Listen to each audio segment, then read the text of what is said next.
I still remember the smell of burnt coffee in the office that morning, the kind of bitter aroma that clings to the carpet and never really leaves. My name's Emily Carter, and for 3 years, I poured my soul into a company that I thought valued me.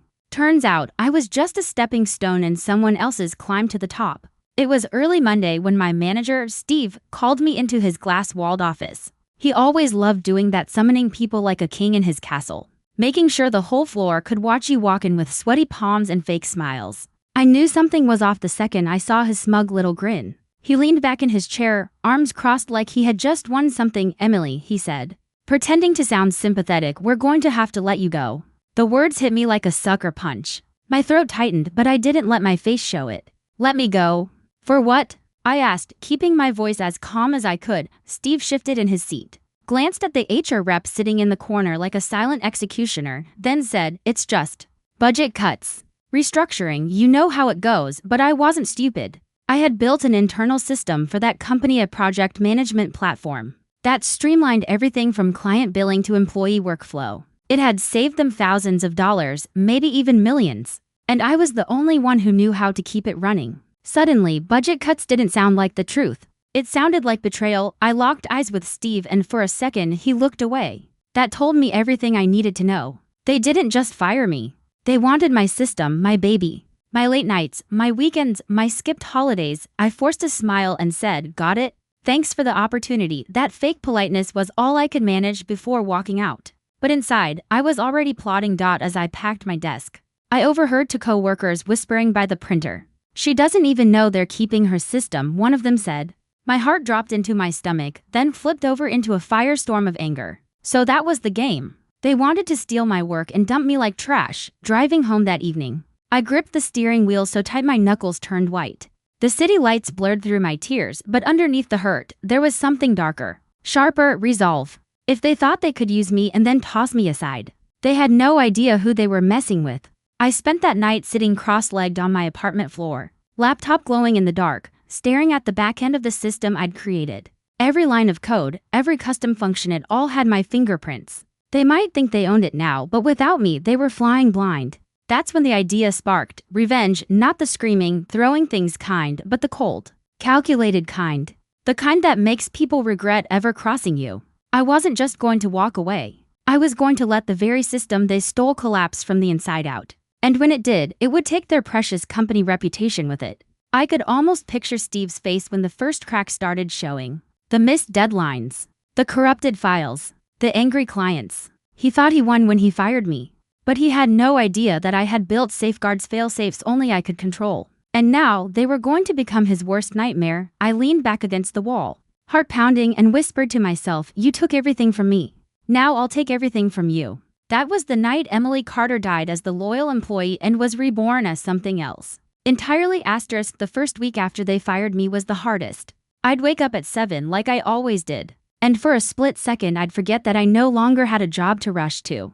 Then it would hit me all over again: the empty calendar, the quiet apartment, the fact that my entire career had just been ripped out from under me. Friends kept texting me, saying things like, "Don't worry, Em, something better will come along." But none of them knew the truth. They didn't know about the system, about how Steve and his cronies had stabbed me in the back just to steal what I built. I wasn't sitting around waiting for something better. No, I was preparing. See, the thing about creating something as complex as my system is that it wasn't just lines of code. It was alive in a way. It had triggers, dependencies, hidden layers of logic that only I understood. To anyone else, it looked smooth, simple, user-friendly. But behind the curtain, it was like a maze. A maze that only I knew the way through. On Thursday night, I poured myself a glass of cheap wine, sat at my desk, and logged into one of the backdoor access points I'd secretly coded in months ago. It was something I told myself I'd never use, just a safety net in case of emergencies.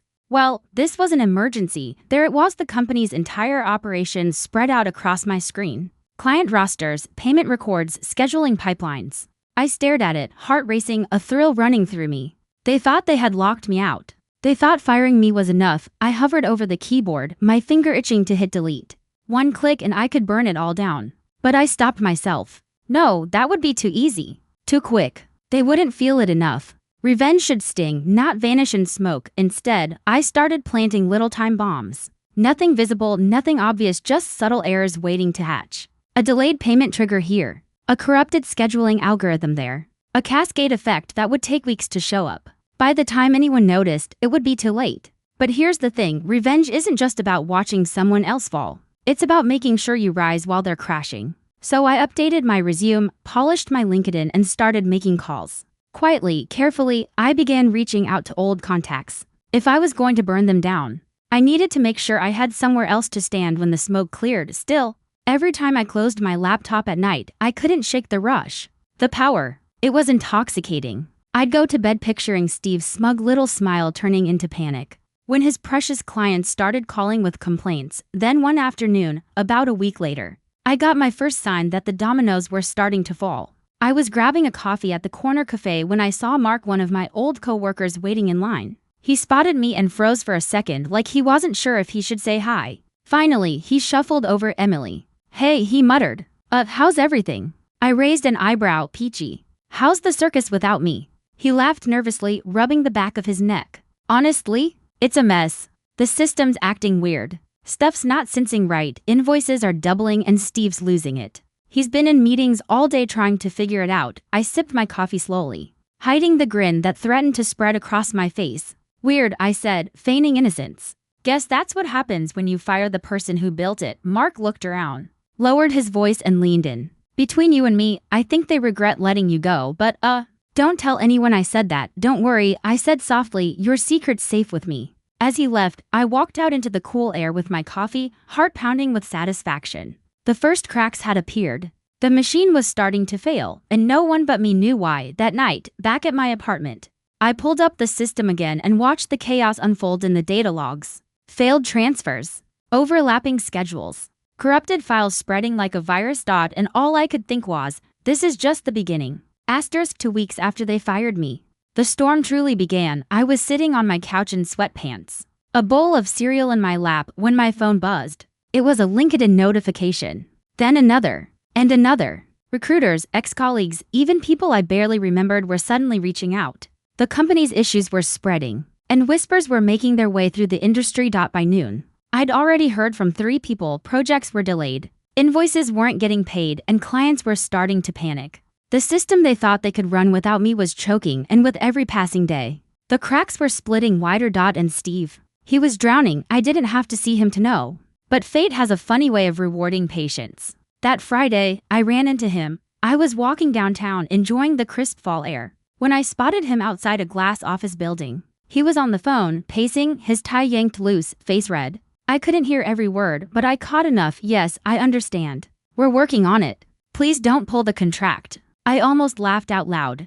The mighty Steve, the man who smirked while firing me, now looked like a desperate salesman begging for scraps. I pulled my coat tighter and walked past without saying a word. Just seeing him like that was enough to keep me warm all day, but watching him sweat wasn't enough. No, this had to be bigger, louder. If they stole from me, I was going to expose them for what they were, frauds. That night, I opened the system again. My fingers hovered over the keyboard as I thought about the next step. It was one thing to sabotage them silently, but what if I could broadcast their incompetence? What if I could leave a digital signature, something that showed the world this wasn't just a bug, but betrayal? I typed a string of code, hidden deep within the architecture, and set a trigger. The next time a client logged in, a glitching message would flash across their dashboard, system integrity compromised. Please contact developer. I sat back and smiled. Developer, that was me. Not Steve, not the company, me. The following morning, my phone blew up.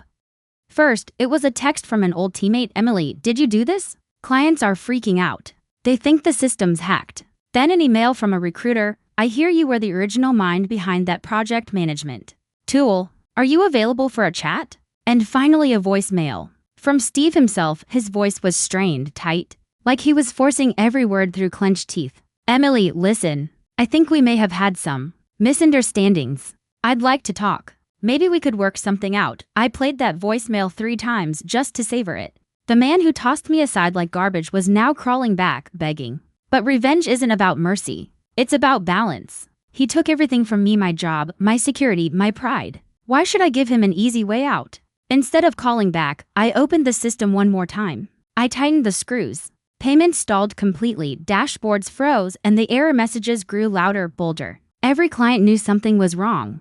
And they all knew one thing for certain: the company couldn't fix it, and as their empire crumbled, I was already building my next move. I reached out to a competitor, a hungry startup that had been trying to break into the market for years. They'd kill to have someone like me on board. I drafted an email attaching a sleek presentation of my skills, carefully crafted to highlight one thing: I wasn't just a developer. I was the developer, the architect behind the very system their rival was failing to control. I hit send, closed my laptop, and poured myself another glass of wine. Outside, the city buzzed with the sound of weekend life, horns blaring, laughter spilling from bars, footsteps rushing down the sidewalks. But in my apartment, it was quiet, calm, because I knew something nobody else did. The company thought they had buried me. Instead, I was the one holding the shovel. And soon, they'd be the ones lying in the dirt. The next morning, the city woke to bad headlines. I was halfway through my second cup of coffee when my phone lit up like a Christmas tree. Notifications, texts, news alerts everywhere, the same ugly words: service outage,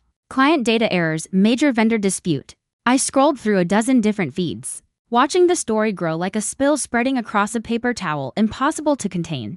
My inbox had turned into a parade of curiosity. Reporters wanted comment. Former clients wanted answers. Recruiters wanted to move meetings up. And underneath it all, a steady drumbeat of messages from people I didn't even know. All variations of the same question: did you know? It was intoxicating and awful at the same time.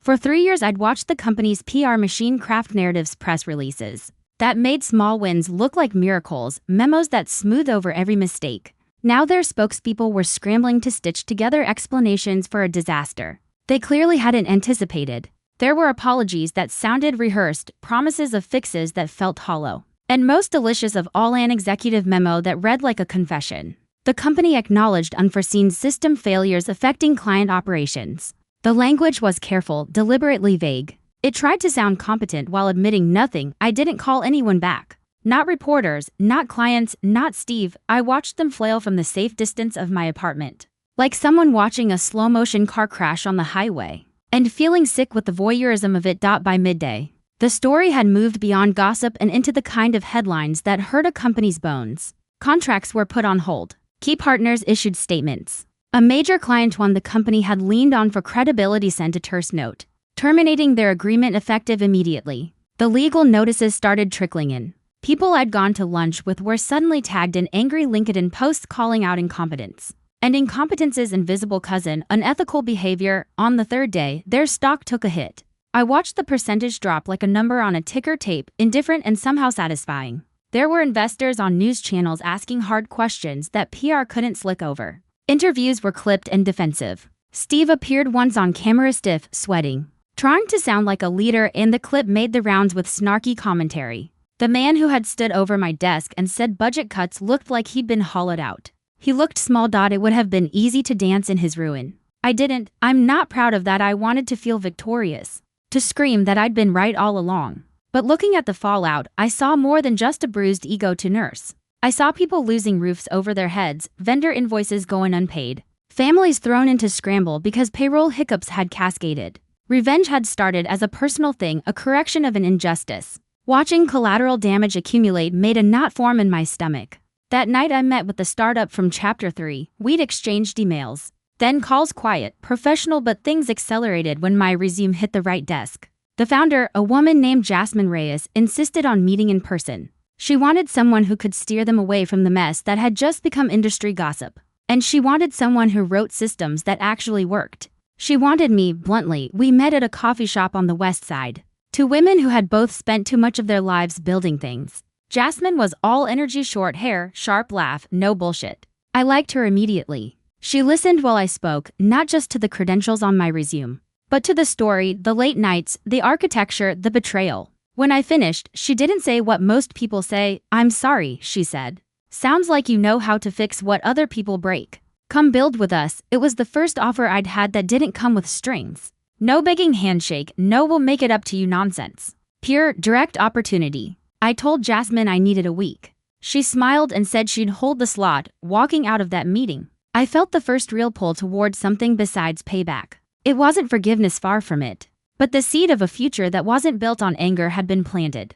For the first time in weeks, I imagined waking up and heading to a place that valued my craft rather than trying to steal it. Still, the company's collapse escalated. The media started digging into procurement records and meeting notes. And a few freelance journalists smelled a better story underneath the outages. Internal emails showing a movement to reassign proprietary projects right before my termination. The narrative shifted, subtly at first, from system failure to possible internal misconduct. That shift changed everything. Shareholders demanded answers. Law firms started sniffing around with the kind of intent the Southern dogs in those crime thrillers have when they corner a scent. One afternoon, a reporter I'd never spoken to personally called. "Emily?" he asked, voice guarded. "I have a source that says you built the core system. Is that true?" My heart thudded not with fear but with a fierce, odd pride. I paused. "There was power in choosing the narrative people saw about you." "Yes," I said finally, and I told him, in the most measured terms I could, the truth about my role. I kept my words factual, restrained. I refused to be the venomous narrator of a revenge tale. I wanted only the truth recognized. The piece ran the next morning. It didn't sensationalize. It placed a spotlight on facts and timeline. When it spread, the universe shifted. Clients who'd been blindsided demanded refunds and accountability. The board convened emergency sessions. Steve was removed from his role, sidelined. He'd later claim in an effort to stabilize the company's image, but the damage was done.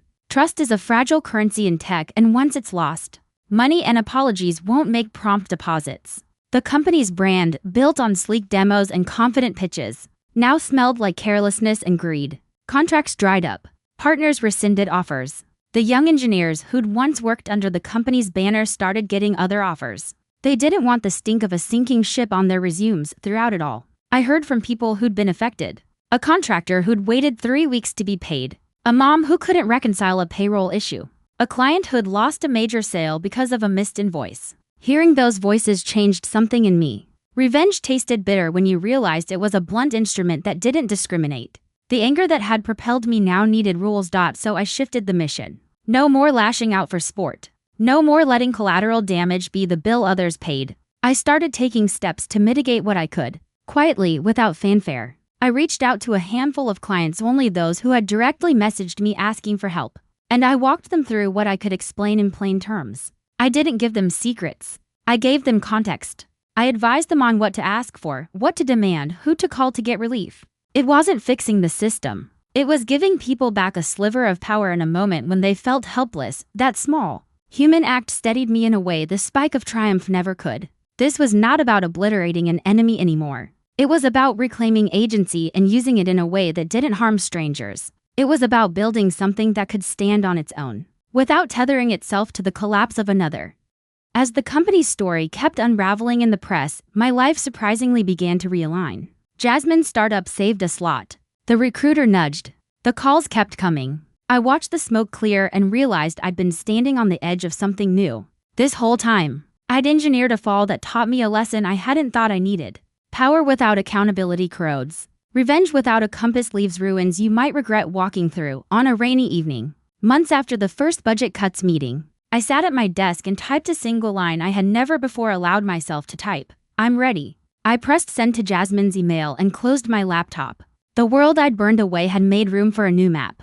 I didn't know what the destination looked like yet, but for the first time since they fired me, I felt like I was steering my life towards something I wanted to build, not something I wanted to break. I thought I'd feel lighter when Steve was gone, fired, ousted, humiliated on a stage he once strutted across like a king.